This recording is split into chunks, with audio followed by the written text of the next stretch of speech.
बिहार के जो मुख्यमंत्री हैं श्री नीतीश कुमार जी, वो शिक्षा हो, स्वास्थ्य हो या कानून व्यवस्था हो, हर तरह के मुद्दे पर वो राजनीतिक चश्मे से निर्णय लेते हैं।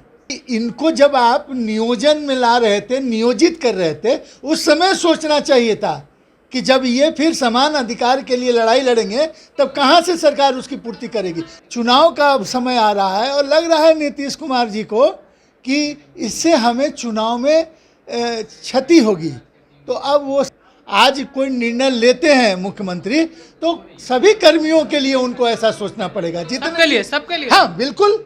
शिक्षा व्यवस्था में गुणात्मक सुधार के लिए आपने क्या कदम उठाया, राष्ट्रीय लोक जनता दल ये पूछना चाहती है। नमस्कार, आप देख रहे हैं लाइव बिहार में हूं आपके साथ असलम अब्बास। बिहार में नियोजित शिक्षकों को लेकर मुख्यमंत्री नीतीश कुमार महागठबंधन दल के नेताओं से बात कर चुके हैं। आश्वासन मिला है, सकारात्मक है, पॉजिटिव है, लेकिन इसके अलावा भी बहुत सारे विभाग में कॉन्ट्रैक्ट पर कर्मी काम कर रहे हैं। वो अपने हक को लेकर लगातार आंदोलन कर रहे हैं, चाहे वो बात आशा कर्मी को हो या फिर इसके मिड डे मील की बात हो या बहुत सारे जो विभाग में हैं, खास करके ममता दीदी की भी बात अगर कर लें तो भी राजकर्मी की दर्जा देने की मांग कर रहे हैं। और आज इसी सवाल पर हमारे साथ बातचीत करने के राष्ट्रीय लोक जनता दल की तरफ से शंभूनाथ सिन्हा जी मौजूद हैं। तो सबसे पहले तो आपका स्वागत है।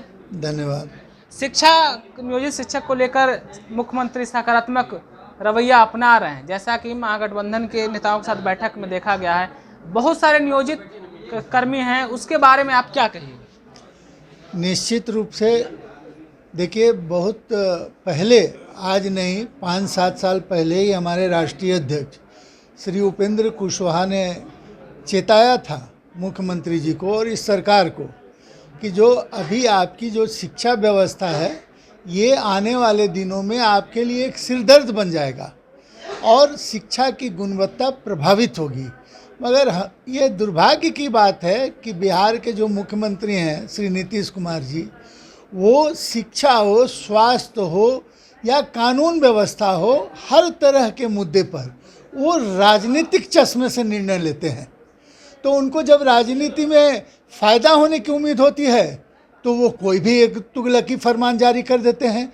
तो उस समय जैसे तैसे शिक्षकों की बहाली की उन्होंने और आज वही उनके लिए जी का जंजाल बन गया है। अब जब शिक्षक गोलबंद हो गए हैं और वो अपने हक के लिए अब दबाव बनाना शुरू कर दिए हैं और ये मतलब चुनाव का अब समय आ रहा है और लग रहा है नीतीश कुमार जी को कि इससे हमें चुनाव में क्षति होगी।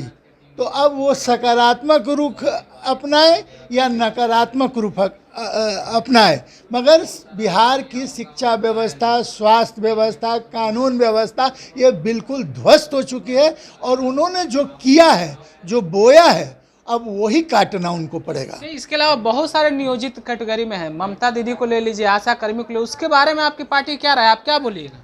हम एकदम बिल्कुल उनके साथ खड़े हैं। आशा दीदी, आशा जो कार्यकर्ता हैं, उनके बारे में तो राष्ट्रीय अध्यक्ष उपेंद्र कुशवाहा जी ने प्रेस कॉन्फ्रेंस करके कहा है कि पूरी पार्टी उनके पक्ष में खड़ा है। देखिए, होता क्या है कि जब आदमी एक गलती कोई कर देता है तो उसको छुपाने के लिए 100 गलती करना पड़ता है। ठीक है, आज कोई निर्णय लेते हैं मुख्यमंत्री, तो सभी कर्मियों के लिए उनको ऐसा सोचना पड़ेगा। सबके लिए। हाँ बिल्कुल, सबके लिए समान अधिकार है, सबको समान अधिकार है, सबके काम के लिए समान रूप से व्यवस्था होनी चाहिए।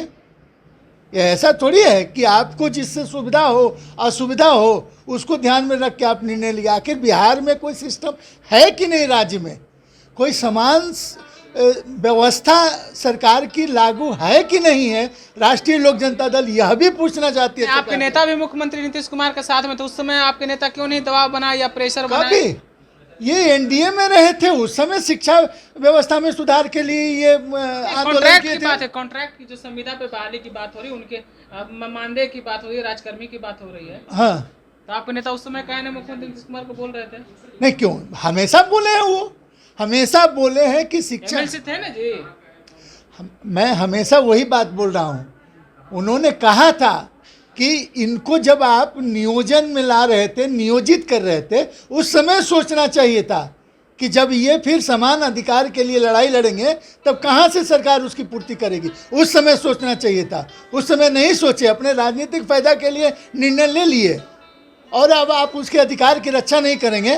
तो हमारे नेता तो इस बात में स्पष्ट रूप से कह चुके हैं कि सभी लोगों को समान अधिकार मिलना चाहिए। नहीं, अब आपके नेता तो अब एनडीए के साथ है, एनडीए भी बहुत दिन तक सरकार में रही, तो वो भी तो इस मामले को कॉन्ट्रैक्ट पर ही बहाल कर रही थी, वो भी इस मामले को गोल मोल लटका रही थी। अब आप विपक्ष में आ गए, आपके नेता भी एनडीए के साथ हैं, तो आप लोग कह रहे हैं कि ऐसा नहीं होना चाहिए। हमारे नेता का बयान न उस समय गलत था और न आज कोई अंतर है। वो उस समय भी वही बयान दे रहे थे जिसके चलते कई लोगों के आंख में खटक भी रहे थे कि एनडीए में रह के एनडीए के खिलाफ बोल रहे हैं, और आज भी वो वही बात बोल रहे हैं। आप शिक्षा व्यवस्था में गुणात्मक सुधार के लिए आपने क्या कदम उठाया, राष्ट्रीय लोक जनता दल ये पूछना चाहती है। आप अभी सकारात्मक हैं और नकारात्मक हैं, उससे कुछ लेना देना हमें नहीं है। हम चाहते हैं ये मुख्यमंत्री से जवाब कि आपने शिक्षा व्यवस्था को सुधारने के लिए पिछले 15 वर्षों में क्या कदम उठाए हैं, और यदि कोई कदम उठाए हैं तो उसका सही असर हुआ है कि नहीं हुआ है। तो आपने साफ सुना है, अभी शंभुनाथ सिन्हा जी बोल रहे थे किस तरीके से बिहार में संविदा पर बहाली को लेकर, शिक्षक समस्या को लेकर बहुत सारे कर्मचारी हैं, चाहे वो इंजीनियर हों, इंजीनियर भी बहुत सारे विभाग में हैं जो कॉन्ट्रैक्ट पर बहाल है, ममता दीदी, आशा दीदी, इसके अलावा रसोईया की भी बहाली कॉन्ट्रैक्ट पर हुई है। सभी लोगों को राजकर्मी का दर्जा चाहिए, लगातार प्रदर्शन करें। राष्ट्रीय लोक जनता दल की तरफ से शंभुनाथ सिन्हा ने साफ तौर पर बोला है कि सभी को उनके अधिकार मिलने चाहिए, ऐसा उपेंद्र कुशवाहा यानी इनकी पार्टी का मानना है। फिलहाल आप अपनी राय क्या रखते हैं, क्या सचमुच में सभी को राजकर्मी का दर्जा दे देना चाहिए? क्या नीतीश कुमार इस पूरे मामले पर राजनीति कर रहे हैं? आप अपनी राय कमेंट के रूप में हमें जरूर पहुंचाइएगा। दूसरी खबर के लिए बने रहिए लाइव बिहार के साथ। आपका बहुत बहुत शुक्रिया। लाइव बिहार यूट्यूब पर सब्सक्राइब और फेसबुक पर लाइक जरूर करें।